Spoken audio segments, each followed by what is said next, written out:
అందరూ బాగున్నారా? అందరూ బాగున్నారని ఎక్స్పెక్ట్ చేస్తున్నా. సో ఈరోజు ఒక కొత్త టాపిక్తో మేము ముందుకు రావడం జరిగింది. సో ప్రీవియస్ వీడియోస్ మీరు వీక్షించారనుకుంటున్నా. ఇన్బౌండ్ వెబ్ హుక్ సెక్షన్ గురించి చాలా డీటెయిల్స్గా ఎక్స్ప్లెనేషన్ ఇవ్వడం జరిగింది. ఒకవేళ మీరు వాటిని చూడకపోయినట్లయితే ఒకసారి ప్రీవియస్ వీడియోస్ వీక్షించారనుకోండి, ఒక స్పష్టమైన క్లారిటీ వస్తుంది. సో దాన్ని బట్టి మీకు ఈజీగా అర్థం అవడానికి ఛాన్సెస్ ఉంటాయి. సో ఈరోజు టాపిక్ ఏంటంటే ఇన్బౌండ్ వెబ్ యూఆర్ఎల్ యూజ్ చేసుకొని మాన్యువల్గా కాకుండా మనము ఇప్పుడు యూజువల్గా బిట్రిక్స్ ఓపెన్ చేసి లీడ్ క్రియేట్ చేయడం, ఎలా మాన్యువల్గా కాకుండా మనము అవుట్ సైడ్ నుండి లీడ్ని క్రియేట్ చేయడానికి ట్రై చేద్దాం. సో అంటే ఇది పడుతుంది అంటే, ఇప్పుడు మీరు ఏదైనా అవుట్ సైడ్ ఆఫ్ ద బిట్రిక్స్ ఒక అప్లికేషన్ డేటాని పుష్ చేసినప్పుడు ఇది చాలా బెనిఫిటబుల్ మీకు. సో దాన్ని క్లస్టర్ సింపుల్ వేలో మీకు అర్థమైన రీతిలో ఎక్స్ప్లెనేషన్ అవ్వడం జరిగింది. సో మనకి ఓపెన్ చేసినప్పుడు డెవలపర్ రిసోర్స్లో ఇన్బౌండ్ వెబ్ ఒక ఆప్షన్ ఉంటుంది. సో ఆ ఆప్షన్లో మీరు ఈ inbound web hook title change చేసుకోండి. ఇప్పుడు ఫర్ ఎగ్జాంపుల్ ఈ మనము లీడ్ క్రియేషన్ కాబట్టి సో ఇది ఆల్రెడీ ఇది ఎక్కడ యూజ్ అవుతుంది అనేది మీకు ప్రీవియస్ వీడియోలో చెప్పడం జరిగింది. ఒకవేళ మీరు ఇది అర్థం చేసుకోవడానికి మీరు ప్రీవియస్ వీడియోస్ ఒకసారి వింటే మీకు క్లారిటీ వస్తుంది. అంటే ఏం లేదు, సింపుల్గా ఈ యూఆర్ఎల్ అనేది మనము బిట్రిక్స్ అనేది ఒక ప్రాపర్ డిజైన్ చేయబడింది కాబట్టి ఆ డిజైన్ ఇప్పుడు మీరు యూజర్ ఇంటర్ఫేస్లో కనిపిస్తున్న fields name, ID, so and so phone number, customer name, ఇలాగ చాలా ఫీల్డ్స్ ఉంటాయి. బిల్ట్-ఇన్ ఫీల్డ్స్ ఉన్నాయి, మనకు ఓన్ కస్టమైజ్డ్ ఫీల్డ్స్ కూడా మనం క్రియేట్ చేయడానికి పాసిబిలిటీ ఉంది. ఓకే, సో ఇక్కడ మనకి యూజర్ ఇంటర్ఫేస్లో కనిపిస్తున్న ఫీల్డ్ నేమ్స్ టెర్మినాలజీ వేరు. బ్యాక్ ఎండ్ అనేది ప్రతి సిస్టమ్కు కూడా ఫ్రంట్ ఎండ్ ఉంటుంది, బ్యాక్ ఎండ్ ఉంటుంది. బ్యాక్ ఎండ్లో ఉన్న ఫీల్డ్ యొక్క టెర్మినాలజీ వేరు.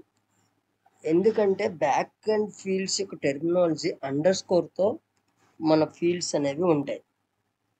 జేసన్ బాడీ కాబట్టి ఇంకా జేసన్ బాడీతో జావా స్క్రిప్ట్ ఓరియంటెడ్లో, ఆబ్జెక్టివ్ ఓరియంటెడ్లో ఫీల్డ్స్ అనేవి సర్వర్స్లో స్టోర్ చేయడానికి జేసన్ బాడీ ద్వారా ఫీల్డ్స్ని సర్వర్స్లో పర్టికులర్ డేటాబేస్లో స్టోర్ చేయడం జరుగుతుంది. కాబట్టి మనకి యూజర్ ఇంటర్ఫేస్లో టర్మ్స్ యొక్క ఫీల్డ్ నేమ్స్ డిఫరెంట్గా ఉంటాయి, బ్యాక్ ఎండ్ యొక్క ఫీల్డ్ నేమ్స్ డిఫరెంట్గా ఉంటాయి. కాబట్టి మనము బ్యాక్ ఎండ్ ఫీల్డ్స్ నుండి ఎప్పుడైనా డేటాని పాస్ చేయగలుగుతాము. మనం బిట్రిక్స్ని టచ్ చేయకుండా మీరు బిట్రిక్స్లోకి వర్క్ ఆన్ చేయాలంటే ఏం చేయాలంటే, మీరు బ్యాక్ అండ్ ఫీల్డ్స్ని రికగ్నైజ్ చేసినప్పుడే మీరు అవుట్ సైడ్ ఆఫ్ ద బిట్రిక్స్ నుండి మీరు డేటాని పుష్ చేయగలుగుతారు. దానికోసం బ్యాక్ అండ్ ఫీల్డ్ యొక్క టెర్మినాలజీ, యూజర్ ఇంటర్ఫేస్ యొక్క టర్మ్స్ మ్యాచ్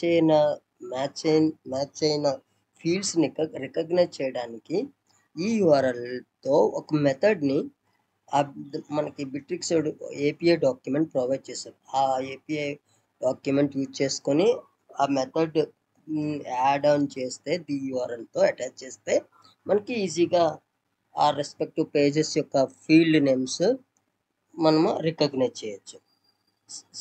సో చూడండి, నేను చూపిస్తాను. ఇది కాపీ పేస్ట్ చేసుకున్నా.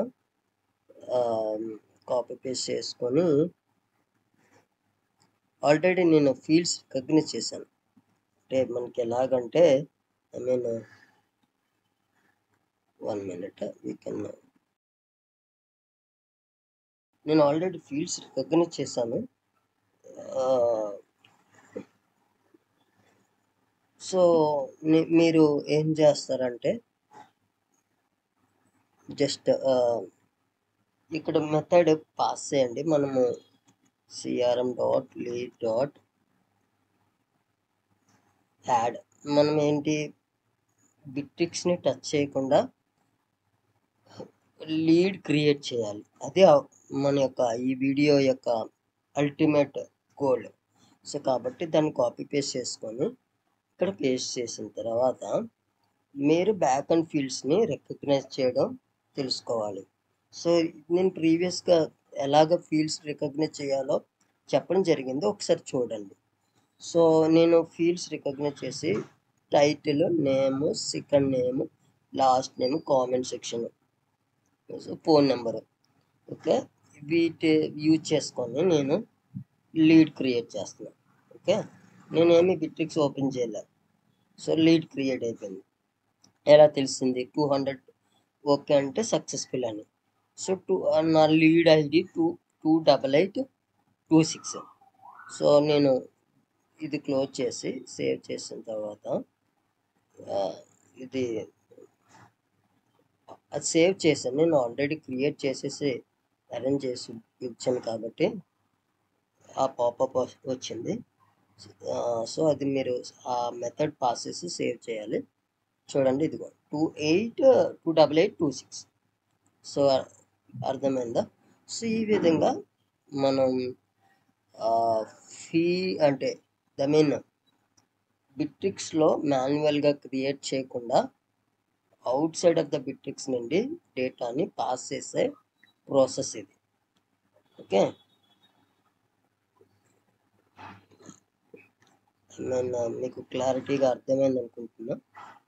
మన కామెంట్ సెక్షన్ కూడా ఇదిగోండి, కామెంట్స్ మనం ఏవేవి ఇచ్చాము, టైటిల్, ఫోన్ నెంబర్ ఇచ్చాము, లాస్ట్ నేమ్ ఇచ్చాము, సెకండ్ నేమ్ ఇచ్చాము, కామెంట్స్ ఇచ్చాము. మొత్తం ఫీల్డ్స్ యొక్క వాల్యూస్ అనేవి పోస్ట్ మ్యాన్ నుండి పాస్ చేయడం జరిగింది. సో ఈ విధంగా మీరు ఏం చేస్తారంటే మీ ఏదైతే ఎక్స్టర్నల్ మీరు ఓన్గా డిజైన్ చేసిన అప్లికేషన్ నుండి కావచ్చు, లేదంటే వెబ్సైట్ యొక్క ఫీల్డ్స్ని ఈ యొక్క ఫీల్డ్స్తో మీరు ప్రాపర్గా మీరు పాస్ చేసినట్లయితే ఈజీగా డేటా అనేది ఒక లీడ్ క్రియేషన్ అనేది క్రియేట్ అవ్వడం జరుగుతుంది. సో ఈ విధంగా డేటా పుష్ చేయడం అనేది. Okay, I think you can understanding this process. ఒకవేళ మీకు ఏమైనా అర్థం కాకపోయినట్లయితే కామెంట్ సెక్షన్లో మీ ప్రాబ్లమ్ని, మీ ఇష్యూని చెప్పండి. ఖచ్చితంగా నేను ఎనీ టైం చూసి మీకు రిప్లై ఇవ్వడం జరుగుతుంది. అండ్ కాంటాక్ట్ నెంబర్ పెట్టినా మీకు కాల్ చేసి మీ ప్రాబ్లమ్ని అడిగి ప్రాబ్లమ్ సాల్వ్ చేయడానికి కనెక్ట్ అవుదాం. ఓకే, సో నెక్స్ట్ మరొక సెషన్తో మేము ముందుకు వస్తాను. ఇంతవరకు మీ ఏవైతే వీడియోస్ ఉన్నాయో వాటిని వీక్షిస్తూ ఉండండి. తద్వారా మీరు మీ యొక్క రిటర్న్ ఆఫ్ ఇన్వెస్ట్మెంట్ ఇంక్రీజ్ అయ్యే విధంగా మీ యొక్క బిట్రిక్స్ని ప్రాపర్గా యూటిలైజ్ చేసుకోండి. So thank you.